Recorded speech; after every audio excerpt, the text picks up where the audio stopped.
And now for this video, we are going to look at the Greek Sophists, who are contrary to the Pre-Socratics that we have been discussing on the channel lately.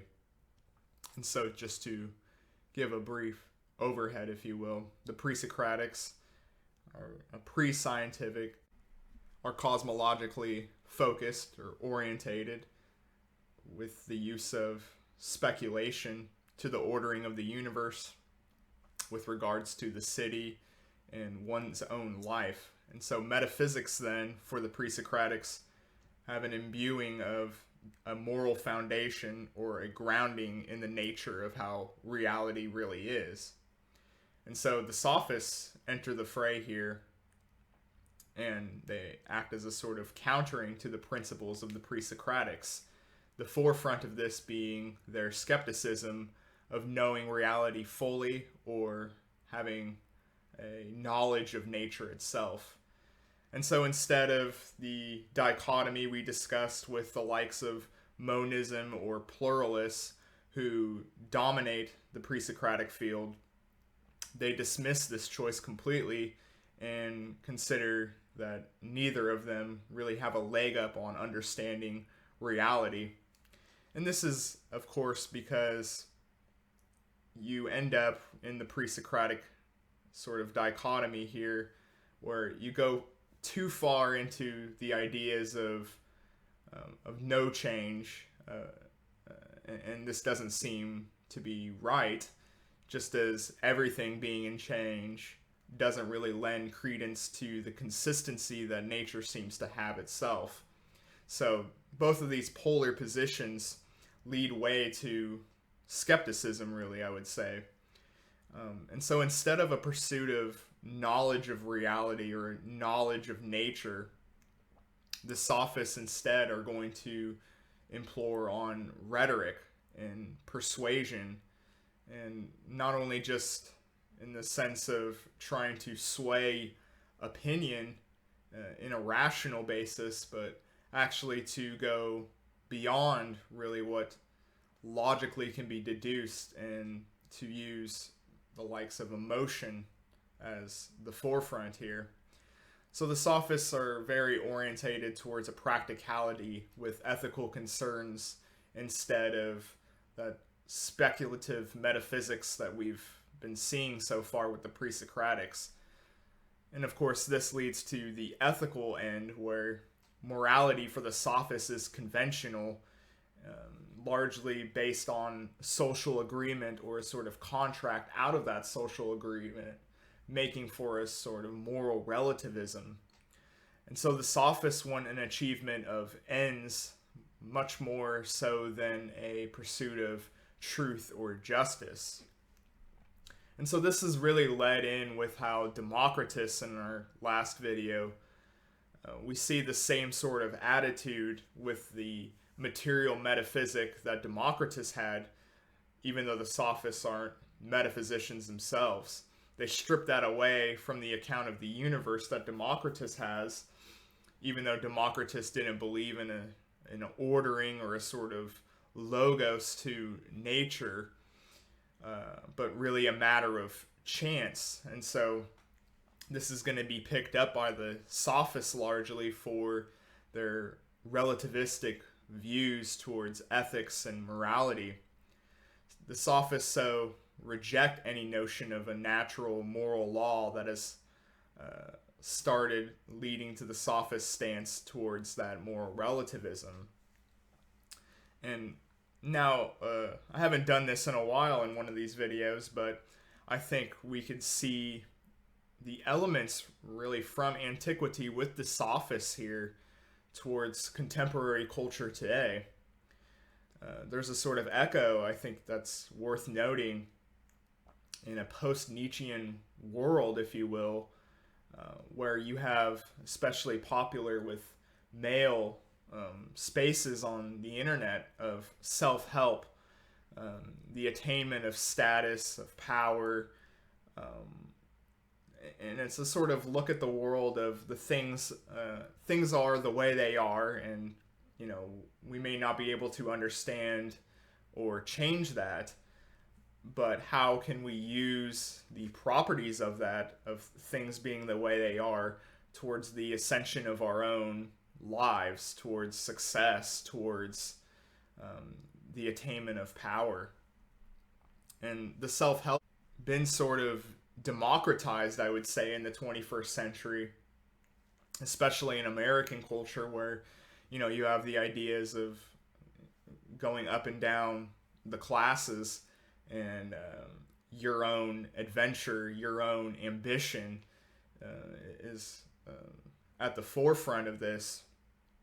And so how to win or how to influence others in this democratized culture, perhaps see elements of that really here with antiquity, largely still influencing the 21st century today, especially with young men who, of course, in these philosophical discussions, the influence of the affluent young man is of vital importance for most of these Sophists or even Pre-Socratics. Definitely the case with Socrates, as we'll get on. But looking at some of the prominent Sophist figures themselves, we'll turn to Protagoras, who has the famous adage and quote, "Man is the measure of all things. It is we who decipher the truth in our individual perspective. Truth, then, is a matter of making it true rather than the discovery of it, or a sort of innateness, if you will." He also discusses how, with regards to God, a bit of skepticism towards the knowing anything of the gods or what they are like, what they are about. This again is the theme of skepticism, of having any knowledge of sort of metaphysics or a sort of divine being and actually being able to know about it. Then the next prominent thinker that we're going to focus on, who had a lot of influence towards skepticism and the Sophists, with Gorgias. And Gorgias's principles are as follows: nothing exists, and if it is the case that something exists, it cannot be known. And 3, if we can know it, it cannot be communicated or given to us through speech. So, as you can see with the principles that he has, in order to be a true skeptic, you require a sort of qualifier, because having to know that nothing exists, let's just take that statement there in the beginning, if nothing exists, this actually is an affirmation of knowledge to be able to declare that nothing exists in this particular stance, and therefore it wouldn't really stand to lend to skepticism. Instead, you have those ifs, if something, and then even if we did know something existed, it could not be communicated. Which I think is important, because a lot of times you see this misuse of skepticism, especially in some of the movements of the last decade, where they claim to be skeptical, especially in the case of something like God, for example, and yet they'll make these affirmations of anti-theism, if you will, to say God doesn't exist, but still referring to themselves as a skeptic. This it might be a small point, but nonetheless, I think it is important to see what skepticism used properly actually is and stands for. Now, to brush up on Gorgias's principles, if the concepts of mind, or in other words, what we think about, is not real reality, then it cannot be thought. And if so, is there a correspondence to the concepts of the mind to reality? And therefore, communication is speech, but speech is not corresponding to what things that are actually out there, but are only circular within speech itself. There's a little hint of that Wittgensteinian idea of playing in the sort of language game, where anything that is used in language is put into the frame of the game. But what about the things that actually exist out there on its own without speech being used is really what Gorgias is trying to talk about here. Because, of course, speech and perception is not a one-to-one ratio on how it's conveyed, because of the different speech discerns one organ. So, in your perception of hearing something, the act of having it, pierce your eardrums, if you will, and then discussing it, it's not directly one-to-one, because you're using different organs than just your vocal cords. Different sense organs like hearing cannot give information to each other, or how it relates to other organs. And so therefore speech cannot communicate the information between the perception of these organs, such as, touch, seeing, hearing, as such. On the virtues, then, to the ethical side of what Gorgias has to discuss, speech with truth and courage with the city, and beauty with the body, such as its beauty, but notices that in this case we really haven't gone very far at all from the virtues of the heroic epics. In that sense, he's kind of right along with what I've been saying on the channel about looking back at the heroic virtues and seeing how, even though the Pre-Socratics wanted to get away from the Homeric education for many different reasons that I've discussed already, he sees those same virtues come up again, even though the Pre-Socratics are doing it in a bit of a different way. So rhetoric and speech can give the virtues such as courage, which is, with its power in a rhetorical fashion. Persuasion in speech for Gorgias is equivalent to abduction for force. Manipulation through persuasion in speech can imprint the soul as it wishes. So he is definitely on the side here of understanding how powerful rhetoric and the emotions and its manipulation can actually be. And of course, it is worth noting that some of this is somewhat charged with a sort of looking at this from a moral framework of distorting the truth or whatever. But in many cases, and I think if we're going to be as charitable to the Sophists here as possible, we could say that what if you orientated that manipulation towards the good? That's a very interesting thought I think you should consider. I think many of us deep down would actually, consider using these very rhetorical strategies, if you will, if it meant that it was for something they considered to be a virtue or a good. Now with then we turn to Thrasymachus, who doesn't actually have much attributed to him in the ways of philosophical works.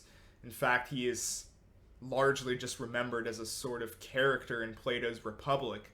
He is a sophist whose fame is behind the notion of justice is the interest of the stronger, which of course is an echo to Nietzsche. The moral relativist who sees the power behind persuasion is rhetoric. Rhetoric's appeal to emotions rather than to reason, and so in a rhetorical capacity, instead of examining as a moral conundrum, could be seen as the means to bypass reason or logic for one of an emotional response that could be more effective if you are looking to influence your friends, your enemies even, and the people around you. And then we turn to Antiphon, who is a bit of a heretic in the sense that many people actually dispute whether or not he is really a sophist, as we'll see, because he has different characteristics, if you will, different ambitions and understanding towards what the Sophists were trying to do in their own project. So justice is not to transgress the law of the city or citizen. and the man conducts around others. So in this case, you have a social contract, the sort of social shaming, if you will, of rules and law. But there is also something to be said about, when man is under observation. And this is somewhat of a, the Catholic schoolboy background that I have, where, it's often discussed, you're your real self when you're not under observation, when you're alone. What is your relationship with God then? And I think in some degree you can see that with Antiphon here, where, you have the social construction laws, if you will, or morality, and then you have, when he's alone, what does he adhere in his life to the laws of nature? Because man's law is artificial, but the edict of nature is one of compulsion, those impulses, the proclivities, if you will, of being a biological being. The law of man is a consensus, and ultimately up for the same sort of moral relativism of disagreeing with something, of going against tyranny, if you will, of laws or rules that you don't believe in, and they can be discussed, they can be rhetorically defeated, if you will, as the Sophists would like to have or believe can happen. But the laws of nature are firm. The compulsions are always going to be there, and whether we follow the laws of nature as individuals on our own, it doesn't really matter. They're still always going to be there. There still always is going to be that compulsion towards nature, and how nature itself is actually constructing us and what we believe in its laws. Man can evade law, or he could be caught and face consequences, but to go against nature is the penalty of going against the truth itself for Antiphon here. And so in that sense, he again is sort of a heretic with the Sophists, because he actually stands with the likes of Sophocles or Hesiod. Antiphon also, against the heroic virtues, says a noble birth is no different than the barbarian birth in a less amicable position. So all of the birthings are equal to nature, or steps into that nature capacity, as all men do, and must all adhere to their varying compulsions that nature is actually given to us. And so with that, I think you can get a sort of picture here of what the Sophists really have in contempt with the Pre-Socratics, with the discussions towards metaphysics, towards ethics. You start to see the budding stance of skepticism, which comes into the fray here, which of course is influential in, really, I would say, throughout the history of philosophy, all gaps of continuality, if you will, whenever a sort of system or a sort of truth bearing into a society, or thinkers in the intellectual classes, if you will, you have these breaks where skepticism comes into play. And this isn't necessarily a critique towards the Sophists, insofar as when skepticism or a truth system is departing in your cultural immune system, if you will, what are you to do if you don't have a sort of metaphysic of justice, if you don't believe there is a sort of natural order to adhere to, but to turn to rhetoric, to see truth as somewhat ambiguous, or enough to try to persuade or manipulate in other directions. And again, if we were going to be charitable here, who's to say that rhetoric cannot be used, or the invoking of emotions towards a sort of moral good. But nonetheless, when you do have skepticism, you do tend to see this change in sort of ethical systems where you start to see the rise of skepticism, of moral relativism. These things have always been interwoven into each other, and I don't think that there is a mistakenness behind that. With that, in this video, we have now officially set the stage, I think, for a sort of picture of not just the Pre-Socratics, but of course the Sophists. And with that, we can now see the backdrop, the landscape in intellectual discussion for which Socrates and Plato are going to emerge out of. Of course, we'll start that in the next video. And if you guys like this video and want to continue to see and now learn about Socrates and Plato, please consider liking, commenting, and subscribing, and I'll see you for the next one.